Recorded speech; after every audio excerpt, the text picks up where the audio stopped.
성경 말씀 스가랴 13장 1절에서 9절입니다. 그날의 죄와 더러움을 씻는 셈이 다윗의 족속과 예루살렘 주민을 위하여 열리리라. 만군의 여호와가 말하노라. 그날에 내가 우상의 이름을 이 땅에서 끊어서 기억도 되지 못하게 할 것이며 거짓 선지자와 더러운 귀신을 이 땅에서 떠나게 할 것이라. 사람이 아직도 예언할 것 같으면 그 낳은 부모가 그에게 이르기를 내가 여호와의 이름을 빙자하여 거짓말을 하니 살지 못하리라 하고, 낳은 부모가 그가 예언할 때 칼로 그를 찌르리라. 그날의 선지자들이 예언할 때 그 환상을 갖기 부끄러워할 것이며 사람을 속이려고 토록도 있지 아니할 것이며 말하기를 나는 선지자가 아니요 나는 농부라 내가 어려서부터 사람의 종이 되었노라 할 것이요. 어떤 사람이 그에게 묻기를 내 두 팔 사이에 있는 상처는 어찌 됨이냐 하면 대답하기를 이는 나의 친구의 집에서 받은 상처라 하리라. 만군의 여호와가 말하노라. 칼아 깨어서 내 목자 내 짝된 자를 치라. 목자를 치면 양이 흩어지려니와 작은 자들 위에는 내가 내 손을 들이우리라.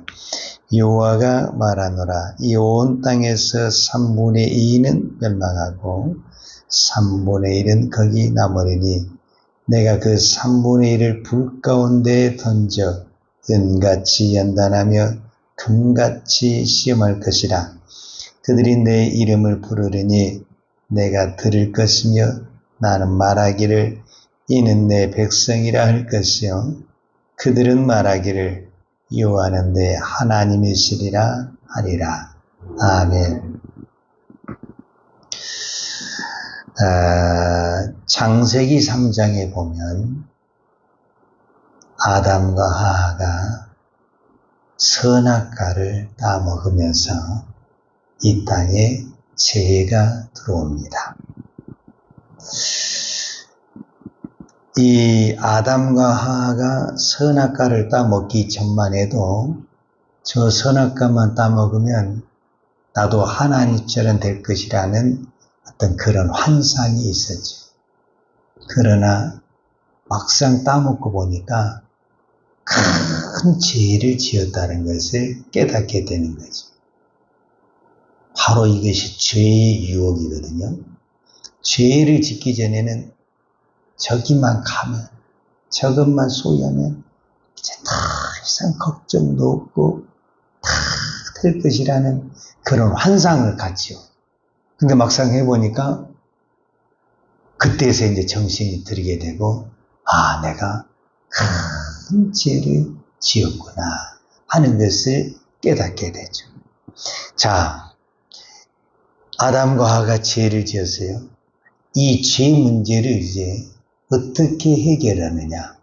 제일 먼저 해결한 것이 뭐냐면은 자기들의 수치스러운 그 죄를 덮기 위해서 무화과 잎으로 자기들의 수치스러운 부분을 덮었다. 이렇게 이야기를 해요.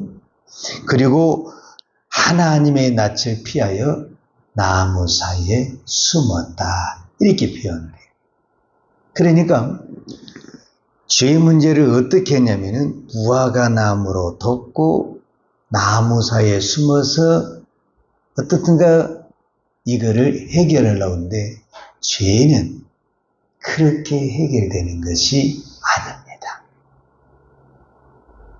죄는 어떻게 해결이 되냐면은 하나님 앞에 가야만이 해결이 됩니다.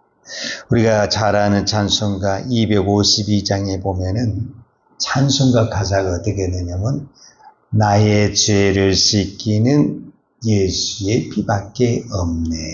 이렇게 말을 했어요.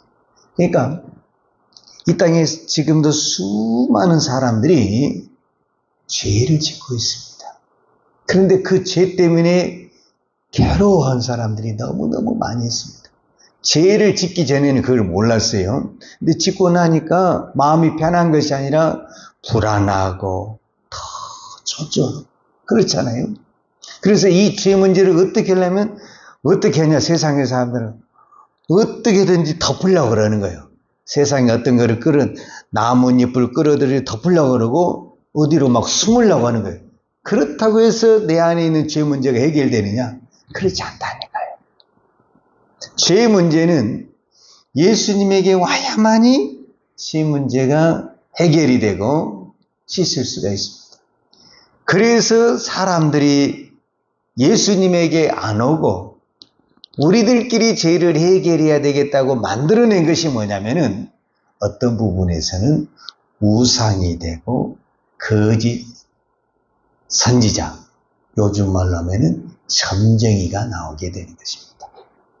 그러니까 죄가 많은 곳에 반드시 뭐가 많냐면은 우상이 많고 점쟁이가 많은 것입니다.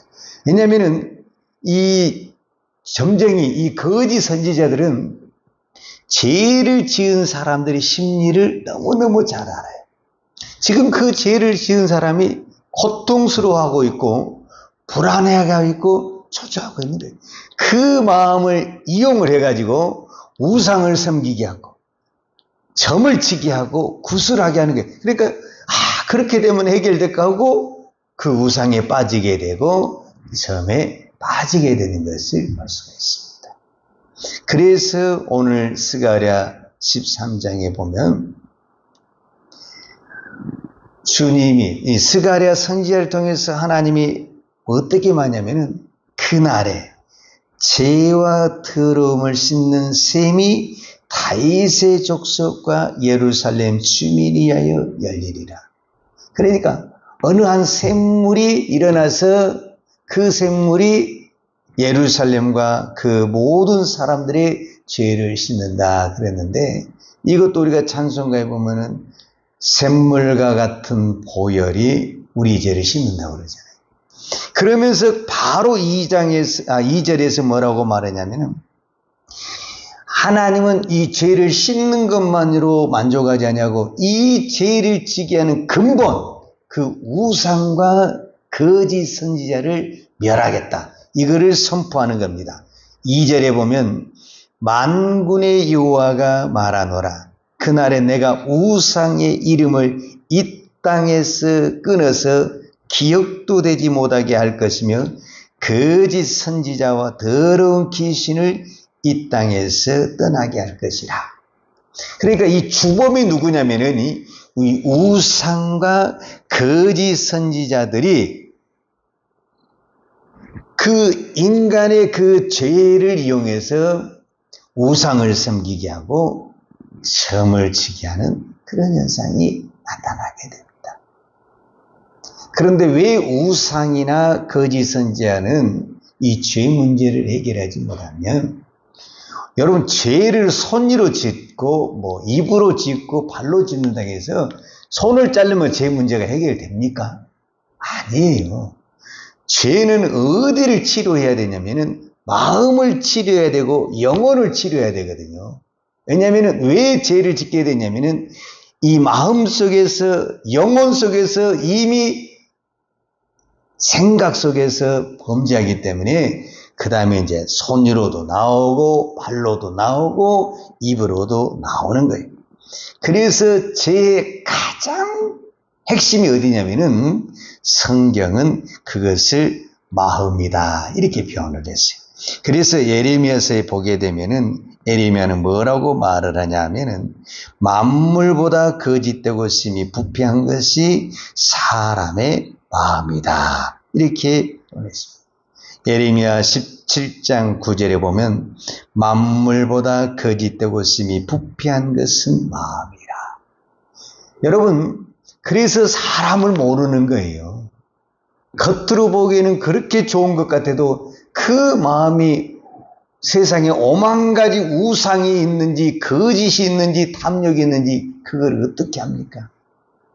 그러나 이 마음을 창조하신 하나님만 알더라 그 말입니다. 그런데 사람들이 왜 우상과 거짓 선지자에 빠지느냐? 그 중에 하나가 저는 이 우상을 믿는 사람들, 그 다음에 거짓 선지자에게 뭐가 나타나냐면은 기적이 나타납니다. 기적이 나타나니까 사람이 껍벅하고 넘어가게 되는 거거든요. 내가 기적을 보았다라는 거예요. 귀신도 기적을 나타낼 수 있습니다. 여러분, 기적이 나타났다고 해서 그 기적이 진리가 되지는 않는다라는 것을 꼭 기억을 해야 됩니다. 그러니까 우리는 기적을 나타나면 껍벅하지 말고 기적이 나타나면 더 긴장을 하고 더 조심을 해야 되고 더 하나님 앞에 엎드려야 됩니다. 왜냐? 이 기적이 마귀가 나타낸 기적인지 하나님이 나타낸 기적인지를, 즉 진리로 나타난 것인가를 우리는 깨달아야 됩니다. 근데 사람들은 그 내면을 보지 못하고 그냥 기적 하나에 그냥 모든 것을 다 포용해버리고 수용하다가 우상에 넘어가고 거짓 것에 넘어가게 되는 것을 볼 수가 있습니다. 사실 우리가 예수를 믿는다고 하지만 어떤 부분에서는 예레미야가 지적했던 것처럼 우리는 각박합니다. 예레미야 선지자를 이방 나라에 보낸 게 아니거든요. 하나님을 믿는 하나님의 백성에게 하나님이 예레미야 선지자를 통해서 그렇게 하나님의 말씀을 선포하는데, 당연히 하나님의 말씀을 들어야 하나님의 백성들이 하나님의 말씀을 듣지 않습니다. 그러니까 그만큼 예레미야 시대에 하나님을 믿는다고 하는 사람들이 마음이 강팍하고 타락했다고 한다면, 지금 이 땅에 수많은 교회가 있고 하나님을 믿는다고 하지만 우리들의 마음이 결코 다 부드럽다, 정말 성령으로 충만하다, 이렇게 말할 수가 없습니다. 이 시대에 예레미야 선지자가 와서 하나님의 말씀을 전한다면 어쩌면 동일하게 이 시대의 사람들도 마음이 강팍하고 부패하다, 이렇게 말할 것입니다. 그래서 하나님은 우리 이 마음을 하나님의 사람으로 만들기 위해서 오늘 어떻게 하느냐? 스가랴 13장 9절에 보니까 그 남은 자 3분의 1이 남았는데 내가 그 3분의 1을 불 가운데 던져 은같이 연단하며 금같이 시험할 것이라. 그들이 내 이름을 부르리라. 내가 들을 것이며 나는 말하기를 이는 내 백성이라 할 것이요 그들은 말하기를 여호와는 내 하나님이시리라 하니라. 하나님이 이 마지막 시대에 불같이 연단하여, 불로 연단하여 은같이 하고 그 다음에 시험을 통하여 금같이 만든다, 이렇게 표현했어요.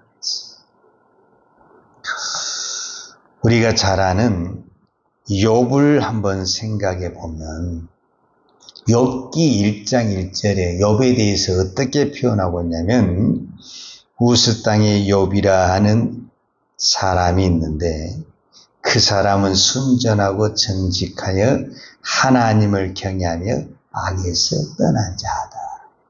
우리 가운데 누구도 나는 욥보다 믿음이 좋아, 이렇게 말할 수 없습니다.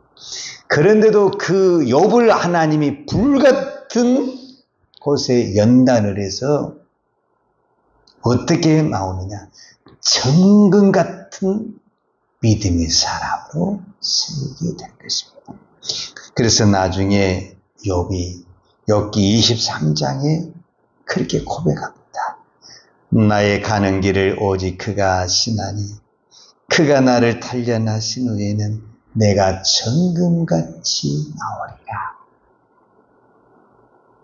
욥이 우리가 보기에는 그렇게 훌륭한 믿음이었지만은 하나님이 보시기에는 아직 정금 같은 믿음이 아니었다. 그래서 오늘 또 믿는 자에게 말할 수 없는 고난도 있고 불같은 연단도 있고 우리가 생각하지 못한 시련과 시험이 있다 할지라도 하나님은 이것을 통해서 우리를 은같이 빛같이 정금같이 나오기를 그런 믿음의 사람이 되기를 원하십니다. 하나님을 바라보고 오늘도 그 환경 속에서 불평하지 아니하고 낙심하지 아니하고 나를 연단하신 하나님, 내가 반드시 연단 속에서 천금같이 나오리라는 이 고백으로 나아갈 때 하나님은 우리를 이 마지막 시대에 천금같이 아름답고 거룩하게 쓰임을 받을 줄로 믿습니다. 오늘 우리 모두가 이런 믿음의 사람이 되기를 축복합니다. 기도하겠습니다. 거룩하신 아버지 하나님 감사합니다. 오늘도 저희들을 이 새벽에 부르시고 하나님께 엎드리게 하셔서 우리의 부패하고 강팍한 마음을 바라보게 하시니 감사합니다. 겉으로 보기에는 누구보다도 믿음이 좋은 것 같고 하나님 앞에 열심히 있는 것 같지만 아직도 내 마음에는 부패하고 타락하고 세상의 탐욕이 가득한 이 마음을 바라보게 하신 아버지 감사합니다. 오늘도 주님이 허락하신 이 모든 환경 속에서 하나님 금같이 은같이 연단되어서 더 거룩하고 정결하게 하나님 앞에 빛나는 하늘의 별과 같이 빛나는 하나님의 사람, 믿음의 사람이 되기를 원합니다. 오늘 우리에게 이 은혜를 허락하여 주시옵소서. 예수님의 이름으로 기도하였습니다. 아멘. 여호와는 내게 복을 주시고 너를 지키시기를 원하며 여호와는 걸굴로 내게 비추사 은혜 베푸시기를 원하며 여호와는 걸굴을 내게 향하여 드사 평강 주시기를 원하노라.